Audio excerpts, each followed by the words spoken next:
ప్రభుత్వం రైతులకు అనుకూలంగా ఉందని, రైతుల సమస్యలపై రెవెన్యూ అధికారులు తప్పనిసరిగా దృష్టి సారించాలని, రైతులతో అధికారులు గౌరవంగా వ్యవహరించాలని ఎమ్మెల్యే వీర్లపల్లి శంకర్ సూచించారు. రైతుల పొలాల సర్వేలను త్వరితగతిన పూర్తి చేయాలని, రియల్ ఎస్టేట్ వ్యాపారులకు అనుకూలంగా వ్యవహరించకూడదని, సర్వేలు రైతులకు అందుబాటులో ఉండి భూమి కొలతలు త్వరగా పూర్తి చేయాలని సూచించారు. ప్రభుత్వ భూములను అన్యక్రాంతం కాకుండా చూడాలని పేర్కొన్నారు. రైతులు పొలాలకు ఉపయోగిస్తున్న బాటలను కొనసాగించే యూస్మెంట్ రైట్ కొనసాగించాలని పేర్కొన్నారు.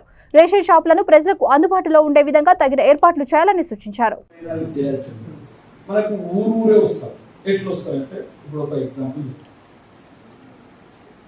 గతంలో ఈ వైవాడ్ బాటలు ఎట్లంటే అట్లా మనం అంతా ఫ్యామిలీ రైతు ఫ్యామిలీలకి వచ్చిన ఊళ్ళలో జీవించిన అప్పుడు ఏ అడ్డంకు లేదు.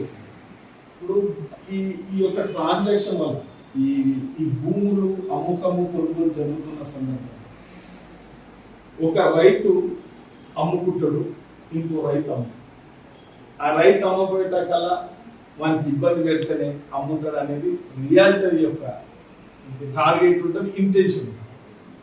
నువ్వు మనం లేదన్నా డిస్ప్యూట్ వచ్చినప్పుడు సరే లీగల్గా వాడు అది ఇది ఉంటుంది, మనం ఏం చేయగలుగుతాం అన్న దాంట్లో కొద్ది నక్షపాటలు ఉంటుంది. చేయాల్సింది మనకు ఊరూరే వస్తారు. ఎట్లా వస్తారంటే ఇప్పుడు ఒక ఎగ్జాంపుల్, గతంలో ఈ వైవాడ్ బాటలు ఎట్లంటే అట్లా మనం అంతా ఫ్యామిలీ రైతు ఫ్యామిలీలకి వచ్చిన ఊళ్ళలో జీవించిన అప్పుడు ఏ అడ్డంకు లేదు. ఇప్పుడు ఈ యొక్క ట్రాన్సాక్షన్ వల్ల ఈ భూములు అమ్ముకము కొనుగోలు జరుగుతున్న సందర్భంలో ఒక రైతు అమ్ముకుంటాడు, ఇంకో రైతు ఆ రైతు అమ్మపోయేటకల్లా వానికి ఇబ్బంది పెడితేనే అమ్ముతాడు అనేది రియాలిటీ యొక్క టార్గెట్ ఉంటుంది, ఇంటెన్షన్.